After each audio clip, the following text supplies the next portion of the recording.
When Jason Brody and his group of douchebag friends make a blind parachute jump onto Rook Islands, they are immediately captured by the pirates, the antagonists during the first half of Far Cry 3.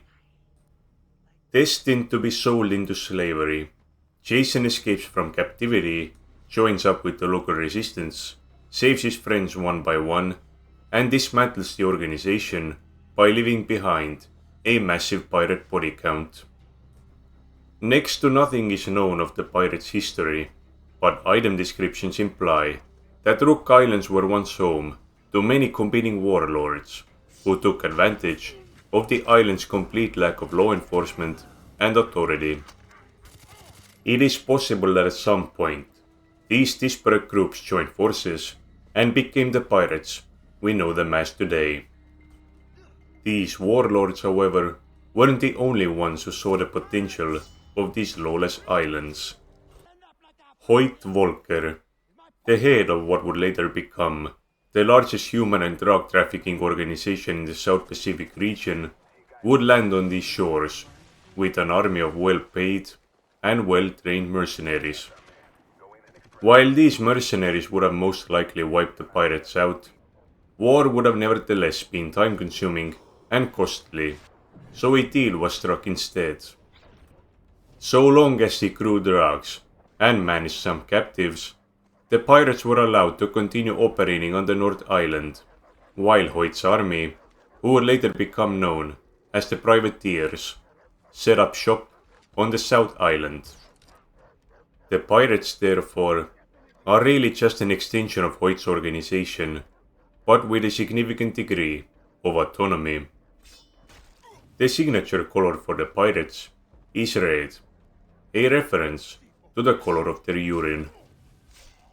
They make frequent use of red accents in their clothes, vehicles, and outposts. A white skull and what appears to be an eyeball are also used on some shirts and flags. The pirates are led by a man named Vaas Montenegro, once a resident of the islands and its greatest warrior, now its second biggest scourge. He is the brother of Citra, the living goddess of the native Rocketeer people, but this brother-sister relation might be somewhat metaphorical rather than literal.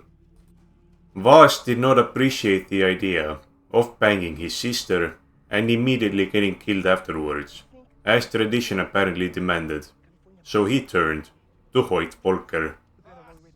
The kingpin got him hooked on drugs and employed him and his pirates to police the North Island, keeping the native Rocketeer at bay and handling some of his product. After Vaas is presumed dead, this alliance with the Privateers falls apart immediately. The pirates started launching raids on the South Island, while splinter groups within the Privateers intended to respond in kind. I have not been able to find any confirmation, but it is highly unlikely that the pirates continued functioning by the time of the latest entries, at least not in the same capacity. Without the leadership of Vaas, any semblance of structure within the organization collapsed. They might have resorted to infighting, as in the days of the warlords, allowing the increasingly more united Rocket resistance to finish them off for good. Now it's hard to tell where the pirates actually hail from.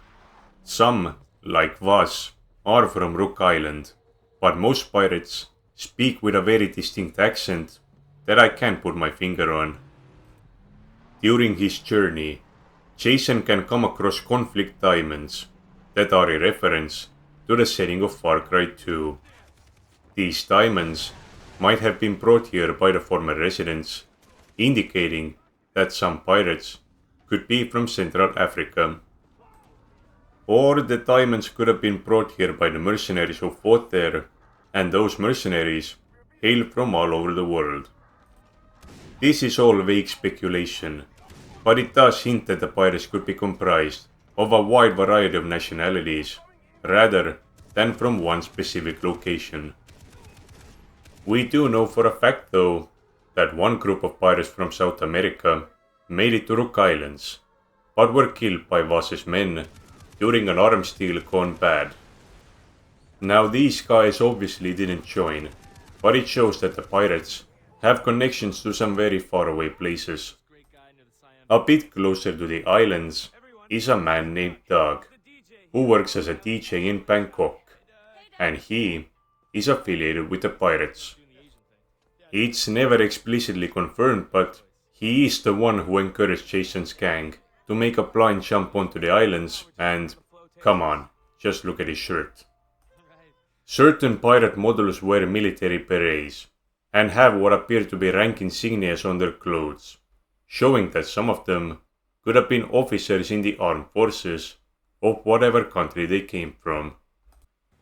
This could also be the answer to why the pirates are relatively well equipped, with many of their armaments being somewhat dated, but nonetheless reliable Cold War era weapons that these former military personnel could have brought with them.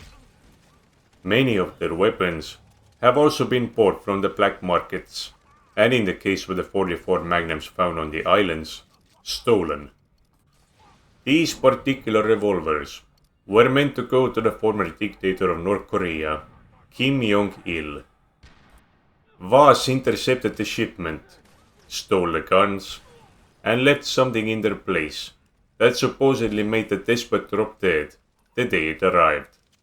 The pirates are resourceful, if nothing else. The pirates control the majority of the North Island, with only a few select locations, such as Amanaki village and the temple, still in the hands of the natives. Their base of operations appears to be an abandoned warehouse complex, located on a small island to the east.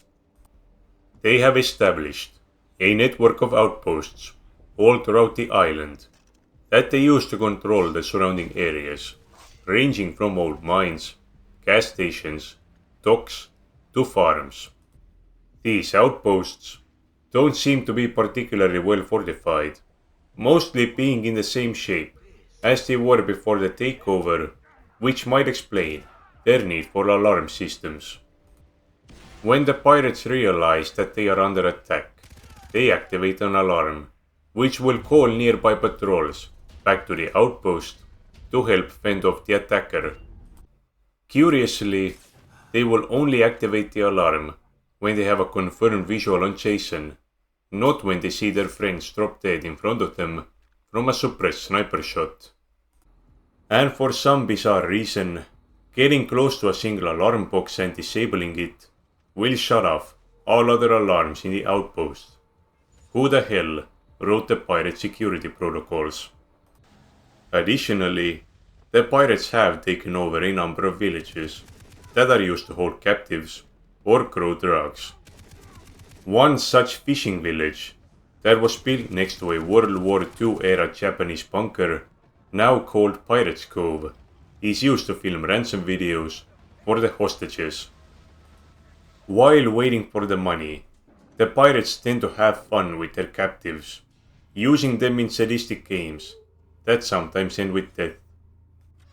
When the money for the captives finally comes over, they will still go to the slave market, essentially doubling the pirates' income for a given person. If, however, there is no one willing to pay for the hostage, they are killed. These unfortunate souls can be acquired in a variety of ways.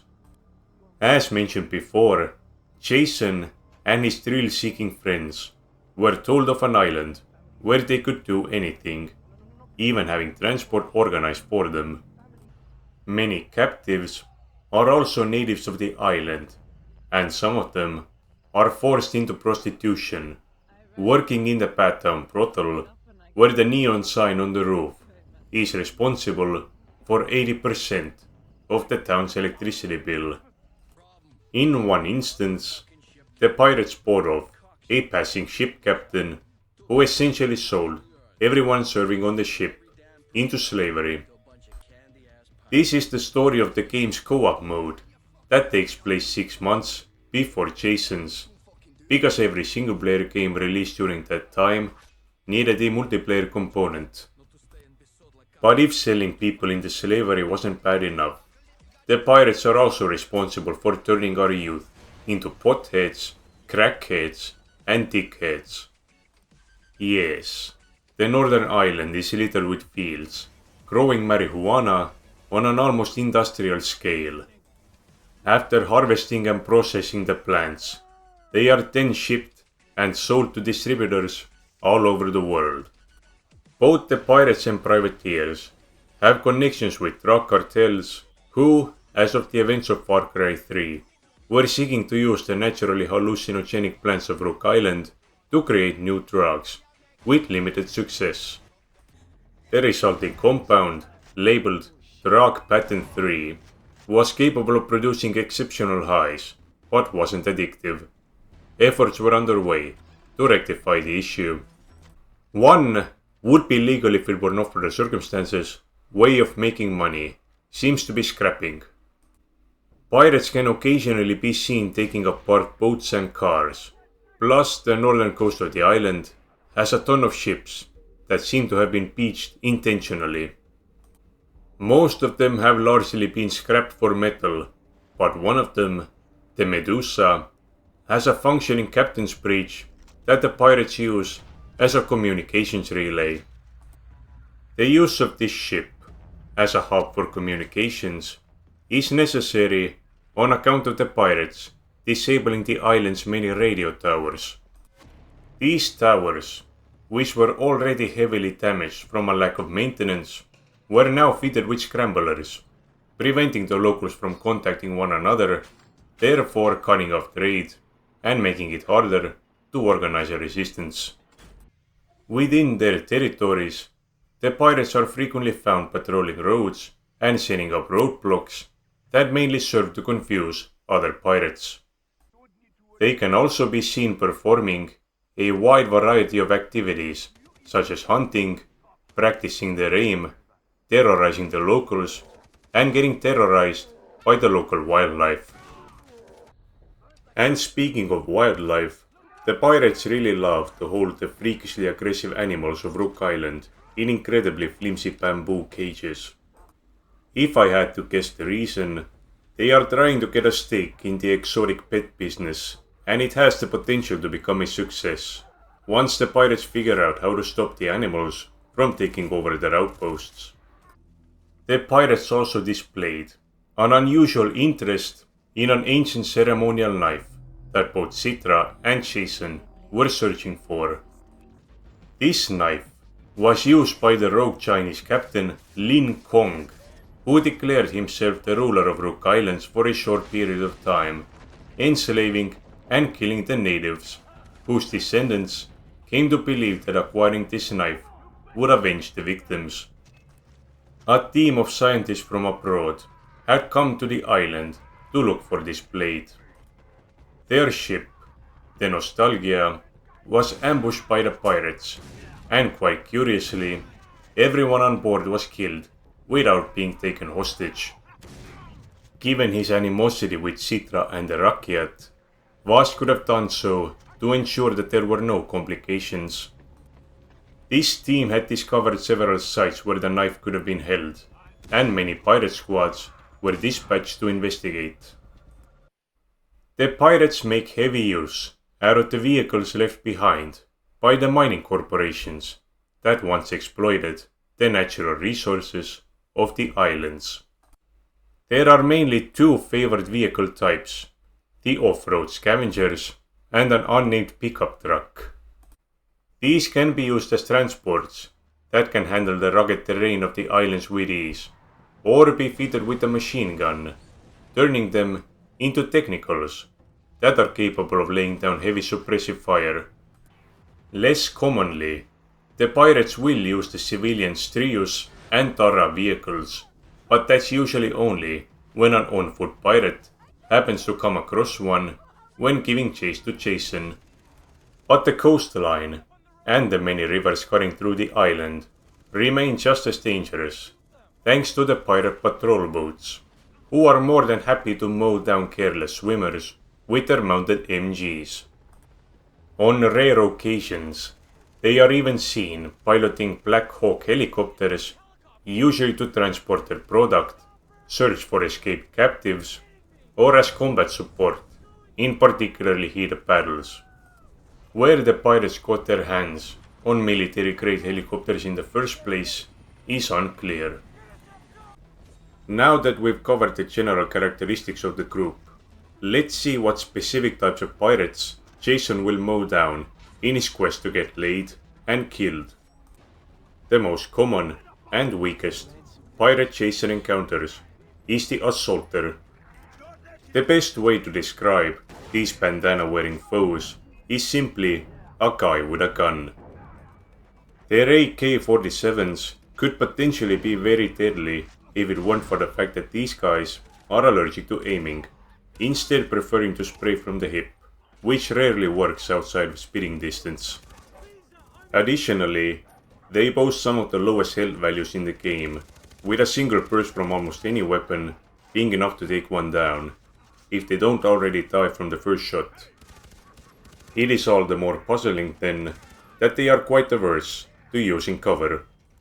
You'll see them all throughout the North Island, but they do become less common as you advance the story, maybe a direct result of their low life expectancy from a lack of gear and common sense. They are the literal pirate red shirts. Recognizable by their red caps, the Defender is essentially a beefed up assaulter.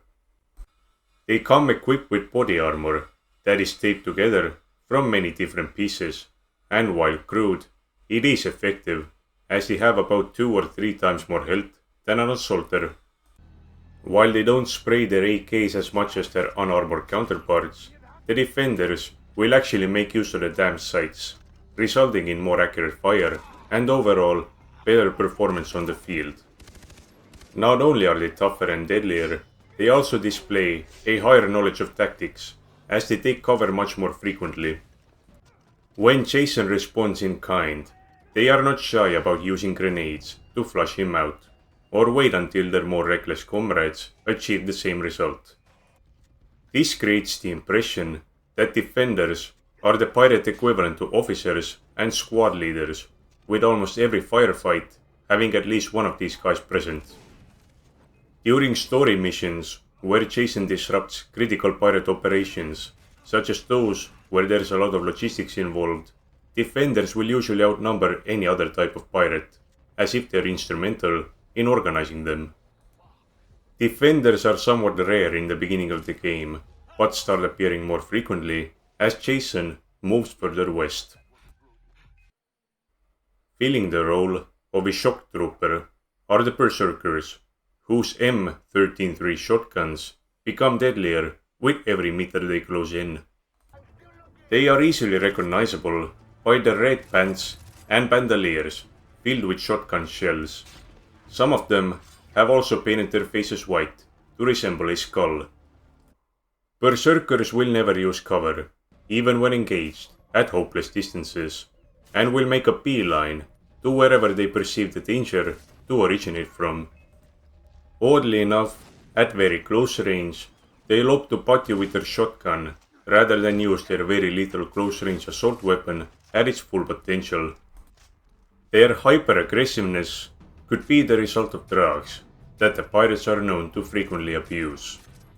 Another quirk for the Berserkers is that they seem to be hard-coded to miss with their first shot, allowing the player to better react to their presence. If we wanted to find some convoluted explanation for this, we can also attribute their poor aim to said substances. Armed with only a machete and foul language, the Beheader is even more extreme than the Berserker. While they don't have the limited range that the M13-3 shotguns provide, their machetes will not only inflict more damage, but in Far Cry 3, melee attacks will ignore body armor, so these guys can actually one-hit Jason without any health upgrades. Despite being protected only by a pair of pants and tribal tattoos, the Beheaders actually have more health than the Assaulter, Again, we can chalk this up to some drugs that increase aggressiveness and pain tolerance. They do have their moments of lucidity though, as they will occasionally perform a sidestep to throw off Jason's aim. Beheaders use the same lightning bolt icon as the Berserkers, which makes sense as they both fill the same role.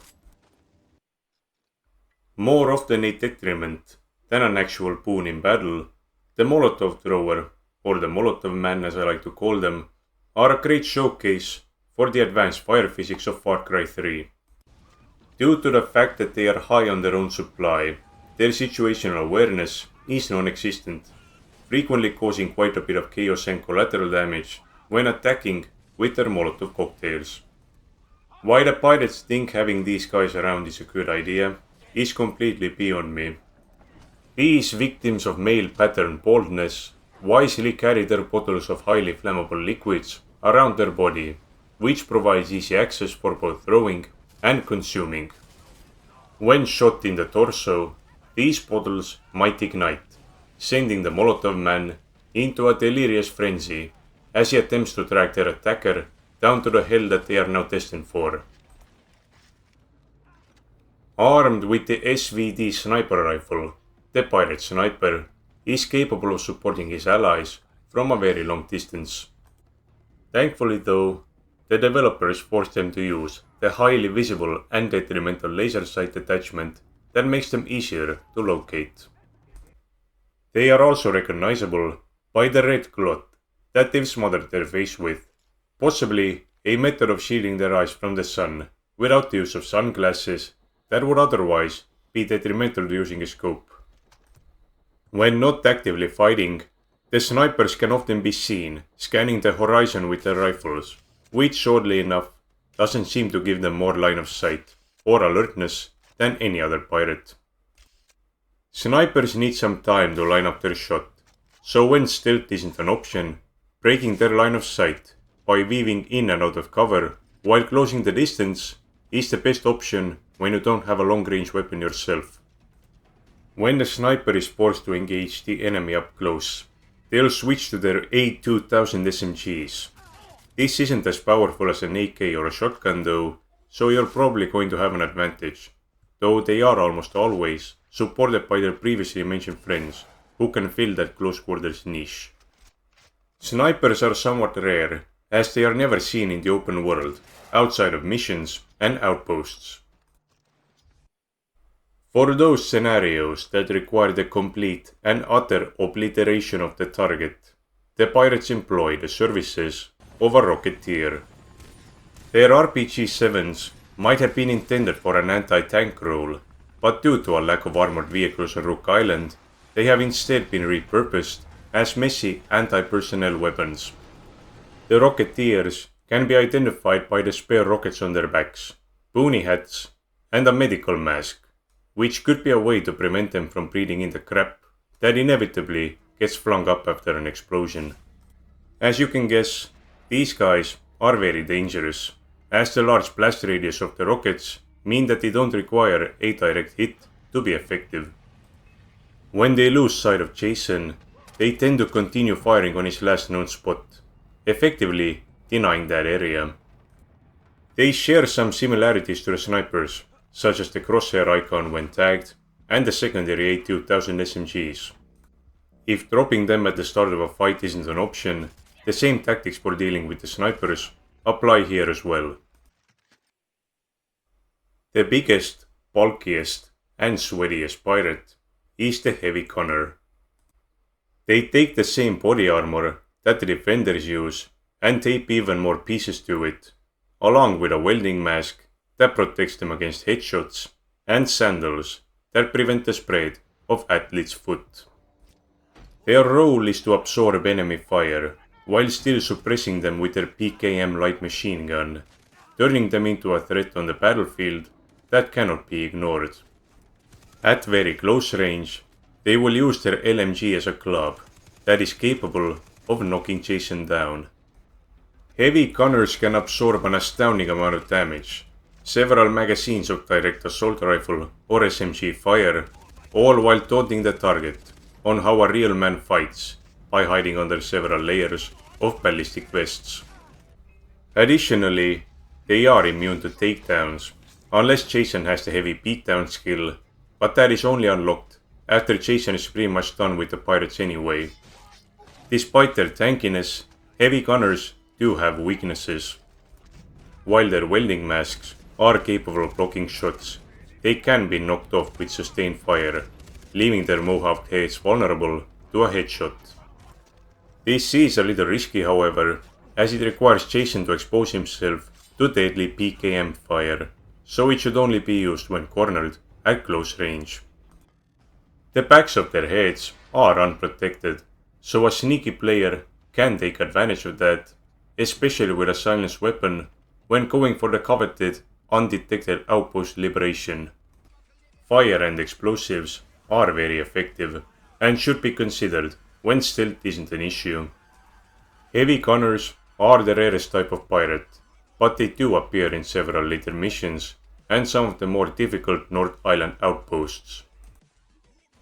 Okay, so I might have lied when I said that the heavy gunners are the rarest type of pirate, as the pirate flamer actually takes that spot, appearing only in the game's co-op mode and as a low quality image in the handbook. And those were the pirates of Far Cry 3. The next time you see a pirate mauled by a cassowary, remember that they've deserved it, on account of all the wild things they've committed, and for not using a rubber. Hope you enjoyed watching the video as much as I've enjoyed my 20th playthrough of Far Cry 3.